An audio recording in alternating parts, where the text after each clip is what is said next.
सोनपरी और जहरीला तालाब भाग 28।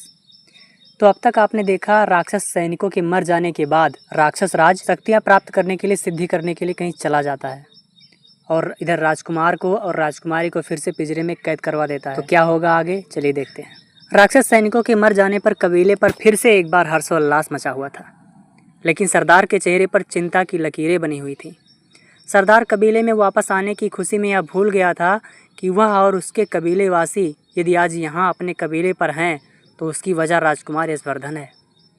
लेकिन कबीले पर राक्षस सैनिकों के हमले की वजह से सरदार को यह ध्यान आया कि राजकुमार यशवर्धन अभी भी काली पहाड़ी में राक्षस राज के कैद में है। सरदार उसी की वजह से आज आज़ाद था। सरदार ने मन ही मन सोचा, राजकुमार को राक्षस राज से जरूर बचाऊंगा। इतना सोचने के बाद सरदार अपने कक्ष में गया और कुछ मंत्रित जड़ी बूटी ली और काली पहाड़ी की ओर चल पड़ा। इधर तांत्रिक खोपड़ी पिंजरे में कैद राजकुमार यशवर्धन और राजकुमारी सोनालिका के ऊपर बराबर नजर रख रहा था। राजकुमारी सोनालिका पिंजरे में कैद बेबस नज़रों से राजकुमार यशवर्धन को देखे जा रही थी। राजकुमारी की आंखों से राजकुमार के गम के आंसू बह रहे थे। राजकुमारी अपने आप को कोसे जा रही थी। वह अपने आप को कोसते हुए अपने आप से कह रही थी कि यह सब जो हो रहा है मेरी वजह से हो रहा है। इन सब का कारण राजकुमारी खुद को मान रही थी। राजकुमारी राजकुमार को तड़पते हुए कह रही थी, राजकुमार उठिए, यदि आपको कुछ हो गया तो मैं जीवित नहीं रह पाऊंगी। लेकिन राजकुमार यशवर्धन के ऊपर बेहोशी इस कदर छाई थी कि राजकुमार होश में नहीं आ रहे थे। राजकुमार को बेहोश हुए पूरे 1 दिन हो गए थे। राजकुमारी राजकुमार के होश में आने का इंतजार कर रही थी। तांत्रिक खोपड़ी राजकुमार की स्थिति पर जोर जोर से हंस पड़ा था। इधर सरदार बिना किसी समस्या के काली पहाड़ी की ओर चढ़े जा रहा था। सरदार जल्द ही उस गुफा के पास पहुंच गया था जहां पर 1 दिन पहले उसके कबीले वासियों की बलि देने की तैयारी हो रही थी। सरदार ने देखा कि उस गुफा की पहरेदारी करने वाला कोई भी राक्षस नजर नहीं आ रहा था। सरदार सावधान पूर्वक गुफा के अंदर बढ़े चला जा रहा था। सरदार गुफा के काफ़ी अंदर पहुंच गया था, लेकिन अब तक उसे कोई राक्षस सैनिक नजर नहीं आया। सरदार हैरान था कि पिछली बार इस गुफा की इतनी अधिक सुरक्षा थी कि कोई पक्षी भी पर नहीं मार सकता था, लेकिन इस बार सरदार को ऐसा कुछ नज़र ही नहीं आ रहा था। सरदार राजकुमार को ढूंढते हुए आखिरकार गुफा के उस हिस्से में पहुंच गया जहां पर राजकुमार पिंजरे में कैद था। सरदार पत्थरों की ओट में छिप कर देखा कि राजकुमार पिंजरे के पास राजकुमारी का भी पिंजरा है और इन पिंजरों की पहरेदारी कोई भी राक्षस सैनिक नहीं कर रहा था। बस पिंजरे के चारों ओर एक खोपड़ी घूम रही थी। सरदार उस खोपड़ी को देखकर अपने मन में सोचा, यह मामूली सी खोपड़ी है, इसके सामने आने से मुझे क्या समस्या हो सकती है। यह सोचते ही सरदार राजकुमार और राजकुमारी को पिंजरे से आज़ाद करवाने के लिए पत्थरों से निकलकर खोपड़ी के सामने आ गया। राजकुमारी ने जब अचानक अपने सामने किसी इंसान को देखा तो वह हैरान हो गई और हैरान होते हुए उस आदमी यानी सरदार से बोली, तुम कौन हो और इस खोपड़ी के सामने क्यों आ गए हो? यह खोपड़ी बहुत ही खतरनाक है, जितनी जल्दी हो सके यहाँ से भाग जाओ। राजकुमारी सोनालिका को नहीं पता था कि सरदार राजकुमार का मित्र है। सरदार राजकुमारी की बात समझ पाता उससे पहले ही सरदार के पीठ में एक किरण आ टकराई। किरण के टकराते ही सरदार दूर उछलकर जा गिरा। सरदार दर्द से कराह उठा। राजकुमारी तुरंत सरदार से तेज आवाज़ में बोली, यदि इस खोपड़ी की दूसरी किरण तुम्हें लग गई तो तुम अपने आप को नहीं बचा पाओगे। खोपड़ी की किरण से बच कर रहो। राजकुमारी की बात सुनकर सरदार तुरंत अपनी मंत्रित जड़ी बूटी की सहायता से अपने चारों तरफ सुरक्षा घेरा बना लिया। खोपड़ी सरदार के ऊपर अगला वार करती उससे पहले ही सरदार ने सुरक्षा घेरा बना लिया था। सरदार अब खोपड़ी के वारों से सुरक्षित था। खोपड़ी घेरे पर बराबर अपने किरणों से वार कर रही थी। सरदार ने मंत्रित जड़ी बूटी का उपयोग करके सुरक्षा घेरे से खोपड़ी के चारों तरफ आग लगा दी। खोपड़ी उस आग में फंस गई।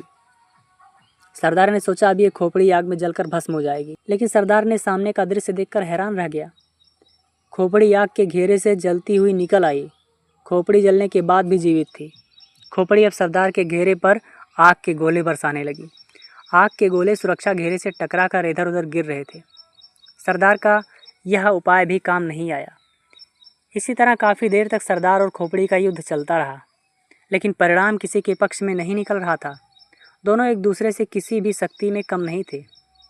सरदार परेशान होते हुए राजकुमारी से बोला, इस खोपड़ी को हराने के लिए तुम्हारे पास कोई उपाय है? राजकुमारी परेशानी भरी आवाज़ में सरदार से बोली, नहीं, इस खोपड़ी को हराने के लिए मेरे पास कोई उपाय नहीं है, लेकिन शायद इस खोपड़ी को हराने के लिए राजकुमार यशवर्धन को पता हो। लेकिन राजकुमार तो न जाने कितने समय से बेहोशी की अवस्था में है। सरदार राजकुमारी की बात सुन ही पाया था कि खोपड़ी ने अपनी शक्ति की सहायता से सरदार के लिए सुरक्षा घेरे के चारों तरफ एक विशालकाय पिंजरा बना दिया। सरदार ने उस विशालकाय पिंजरे को तोड़ने के लिए अपनी कई मंत्रित जड़ी बूटी का उपयोग किया, लेकिन वह पिंजरा नहीं टूटा। खोपड़ी अपनी इस सफलता पर जोर जोर से हंसे जा रहा था। सरदार की कोई भी जड़ी बूटी काम नहीं आ रही थी। सरदार काफ़ी ज़्यादा परेशान हो गया। तभी अचानक सरदार को राजकुमारी की कही बात याद आ गई कि खोपड़ी को ख़त्म करने का उपाय राजकुमार को पता होगा। इतना ध्यान आते ही सरदार ने अपने पास से एक ऐसी जड़ी बूटी निकाली जिसकी महक से बेहोश हुआ व्यक्ति होश में आ जाए। सरदार ने वह जड़ी बूटी अपनी पूरी ताकत लगाकर राजकुमार के पिंजरे की ओर फेंक दिया। जड़ी बूटी से निकलने वाली महक राजकुमार के सांस के द्वारा उसके अंदर चली गई। कुछ ही देर में राजकुमार कराहते हुए होश में आ गया। होश में आते ही उसने अपने आसपास का नज़ारा देखा तो हैरान रह गया। राजकुमार के होश में आते ही राजकुमारी की खुशी का ठिकाना ना रहा। आसपास का नज़ारा देखकर राजकुमार ने राजकुमारी से कहा, राजकुमारी जी, यह सब क्या है और यह सब कैसे हुआ और किसने किया? राजकुमारी राजकुमार को उत्तर के रूप में राजकुमार के बेहोश होने के बाद की जो घटना घटित हुई थी उसे विस्तार पूर्वक राजकुमार को बता दिया और फिर अंतिम में कहा, क्या इस खोपड़ी को ख़त्म करने का कोई उपाय नहीं है? राजकुमार राजकुमारी की बात सुनने के बाद बोला, इस खोपड़ी को केवल एक लोग ही रोक सकते हैं। और यहाँ पर एपिसोड 28 ख़त्म होता है। तो चलिए कहानी को आगे बढ़ाते हुए एपिसोड 29वां प्रारंभ करते हैं। राजकुमार जड़ी बूटी की सहायता से होश में आ गया था और राजकुमारी सोनालिका ने राजकुमार को पूरी घटना बता दी थी। खोपड़ी के रहते हुए गुफा से कोई भी आज़ाद नहीं हो सकता था। राजकुमार ने सबको सांत्वना देते हुए बोला, अब तो हम लोगों को इस खोपड़ी से एक ही लोग आज़ाद करवा सकते हैं। राजकुमारी सोनालिका ने पूछा, कौन है वह? राजकुमार यशवर्धन ने उत्तर देते हुए कहा, सोनपरी, जिन्होंने तुम्हारे पिताजी की बीमारी को सही करने का उपाय बताया था और मैं यहाँ तक पहुँचा हूँ तो उनकी दी हुई जादुई गोली और जादुई अंगूठी की सहायता से। राजकुमार की बात सुनकर राजकुमारी सोनालिका बोली, लेकिन हम लोग इस समय कैद में हैं और आप सोनपरी को कैसे बुलाएंगे?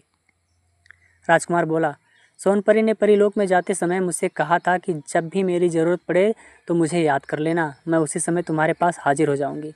इतना कहने के बाद राजकुमार ने अपनी आंखें बंद कर लीं और सोनपरी को याद करने लगा। तांत्रिक खोपड़ी यह सब देखकर हंसे जा रहा था।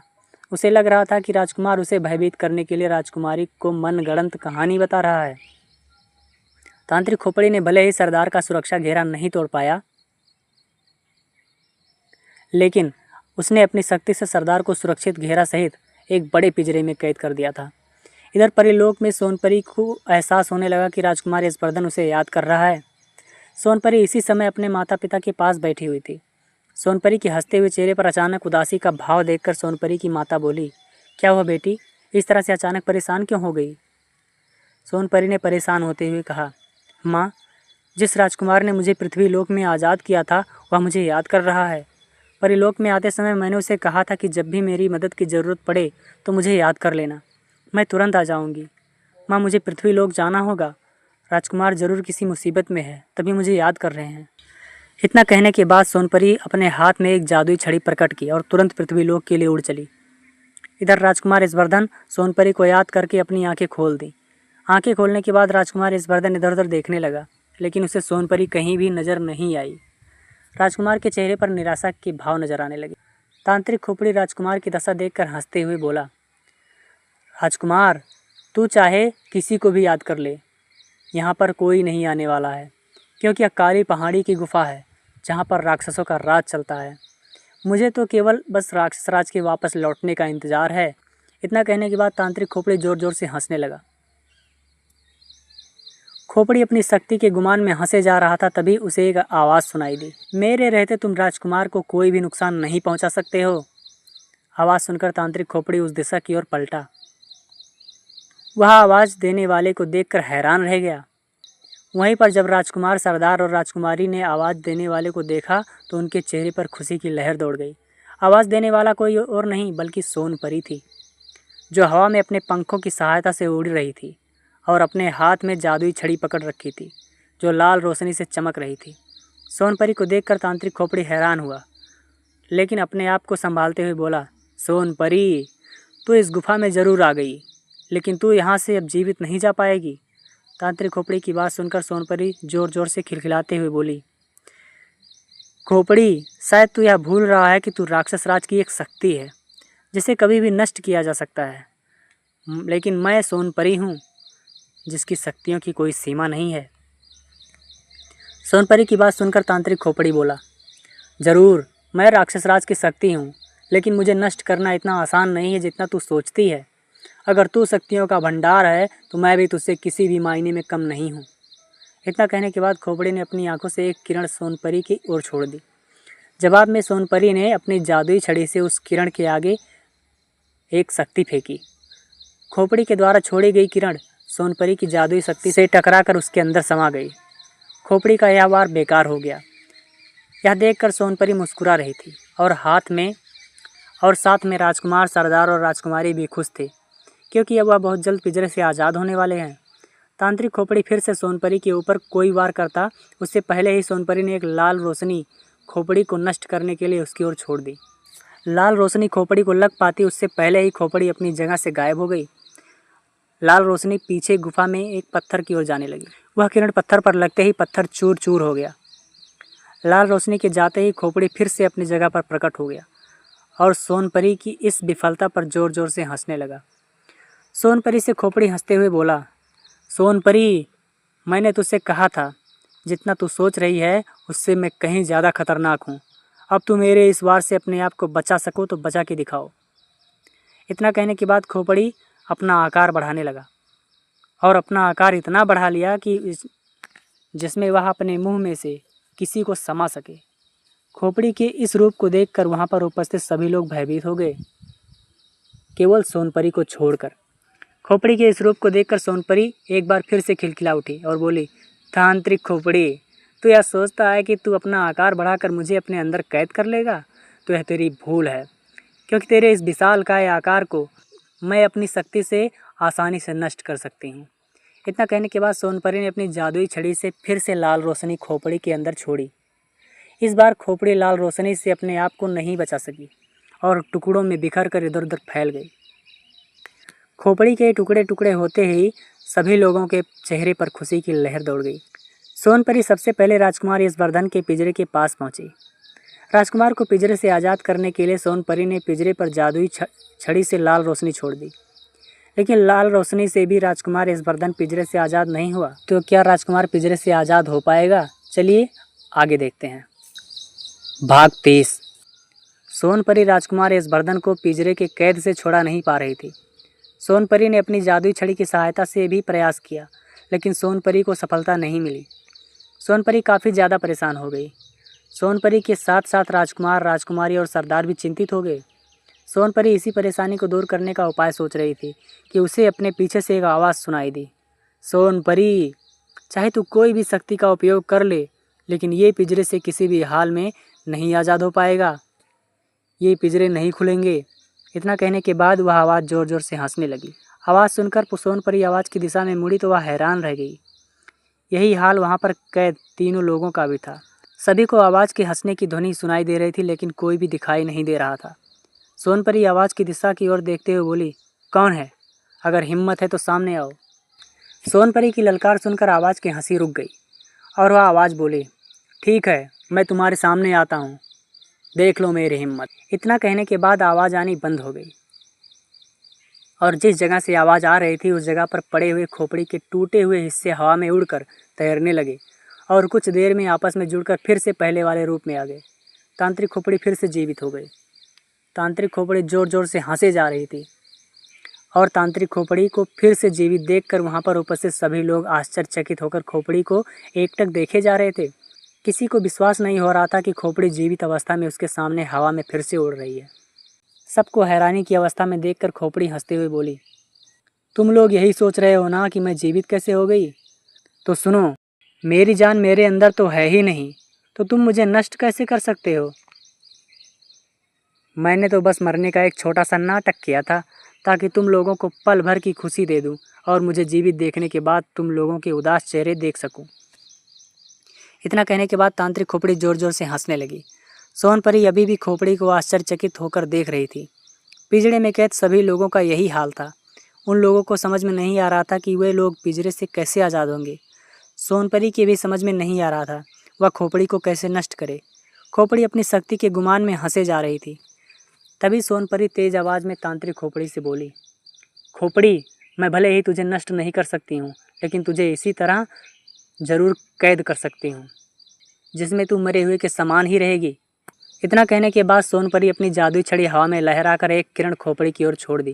खोपड़ी सोनपरी के द्वारा छोड़ी गई किरणों को रोक पाती उससे पहले ही उस किरण ने खोपड़ी को चारों तरफ से घेर लिया। खोपड़ी अब उस किरण के कैद में आ गई थी। खोपड़ी उस किरण से आज़ाद होने के लिए अपने सबसे शक्तिशाली शक्ति का उपयोग किया, लेकिन खोपड़ी की कोई भी शक्ति सोनपरी के किरण को तोड़ ना सकी। खोपड़ी किरण के कैद में रहकर तरह तरह की डरावनी आवाज़ें निकालकर चीखने लगी। ऐसा लग रहा था जैसे खोपड़ी पागल हो गई हो। सोनपरी अपनी इस सफलता पर बहुत प्रसन्न हुई। वह खोपड़ी से बोली, तांत्रिक खोपड़ी, मैं तुझे भले ही नष्ट नहीं कर पाई, लेकिन यह कैद भी किसी मौत से कम नहीं है। तू अब हमेशा हमेशा के लिए इसी कैद में रहेगी। ना तू मरेगी और ना ही जी सकेगी। सोनपरी की बात सुनकर खोपड़ी चीखते हुए बोली, नहीं सोनपरी, मुझे इस कैद से आज़ाद कर दो। मैं हमेशा के लिए तुम लोगों से दूर चली जाऊंगी। सोनपरी खोपड़ी से बोली, ठीक है, मैं तुम्हें इस कैद से आज़ाद कर दूंगी, लेकिन इससे पहले तुम मुझे यह बताओ, राजकुमार, राजकुमारी और सरदार पिंजरे से आज़ाद कैसे होंगे। सोनपरी के सवालों को सुनकर खोपड़ी अपने मन में अपने आप से बोली, एक बार मैं आज़ाद हो जाऊं फिर तुझे देख लूँगी। अपने आप को कैद करने का मौका मैं तुम्हें नहीं दूंगी। खोपड़ी को सोचते हुए देखकर सोनपरी खोपड़ी से बोली, क्या सोचने लगी तांत्रिक खोपड़ी? इन लोगों को आज़ाद करने का उपाय बताते हो या मैं तुम्हें हमेशा हमेशा के लिए नर्क द्वार पर कैद कर दूं? तांत्रिक खोपड़ी ना चाहते हुए भी सोनपरी से बोली, राजकुमारी सोनालिका और राजकुमारी यशवर्धन को मैं किसी भी हाल में आज़ाद नहीं कर पाऊंगी, क्योंकि वे लोग राक्षस राज के शक्तियों से बने पिंजरे में कैद हैं। दोनों को केवल राक्षस राज ही आज़ाद कर सकते हैं। मैं केवल सरदार को ही आज़ाद कर सकती हूँ, क्योंकि सरदार को मैंने अपनी शक्तियों से कैद किया था। इतना कहने के बाद खोपड़ी ने सरदार को पिंजरे से आज़ाद कर दिया। सरदार के आज़ाद होते ही सोनपरी ने खोपड़ी से पूछा, अच्छा, और राक्षस राज इस समय कहाँ पर है? खोपड़ी बोली, मुझे नहीं पता। मैंने उससे पूछने की कोशिश नहीं की थी, लेकिन उन्होंने केवल इतना कहा था कि वह कोई बहुत ज़रूरी तंत्र साधना करने जा रहे हैं, जिसके लिए उन्हें एकांत चाहिए। अब तो मैं आपको सारी सच्चाई बता दी। अब मुझे अपने कैद से आज़ाद कर दो।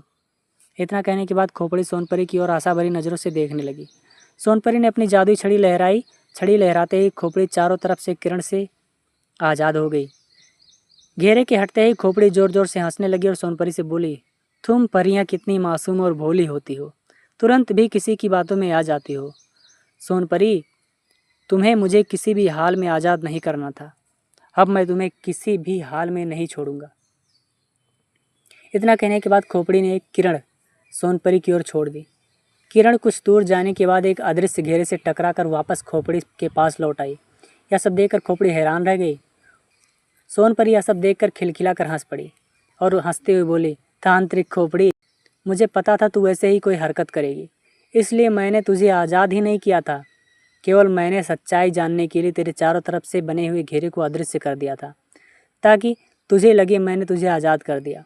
लेकिन तूने अपनी फितरत नहीं बदली और फिर से मेरे ऊपर हमला करने की कोशिश की। अब मैं तुझे इसी समय नर्क के पास भेज दूंगी, जहाँ पर तू कैद होकर सड़ती रहेगी। इतना कहने के बाद सोनपरी ने जादुई छड़ी की सहायता से खोपड़ी के नज़दीक हवा में एक द्वार खोल दिया। उस द्वार में अंधेरे के सिवा कुछ भी दिखाई नहीं दे रहा था। खोपड़ी सोनपरी से माफ़ी मांगने लगी और आज़ादी की गुहार लगाने लगी, लेकिन इस बार सोनपरी खोपड़ी की बातों में न आई और उसे काल नर्क के द्वार में भेज दिया। खोपड़ी के जाते ही काल नर्क द्वार अपने आप बंद हो गया। तांत्रिक खोपड़ी हमेशा के लिए कैद हो गई। काल नर्क द्वार में कैद होना मौत से कम नहीं था। सरदार तो आज़ाद हो गया था, लेकिन समस्या तो वैसे ही थी। राजकुमार और राजकुमारी पिंजरे से कैसे आज़ाद होंगे?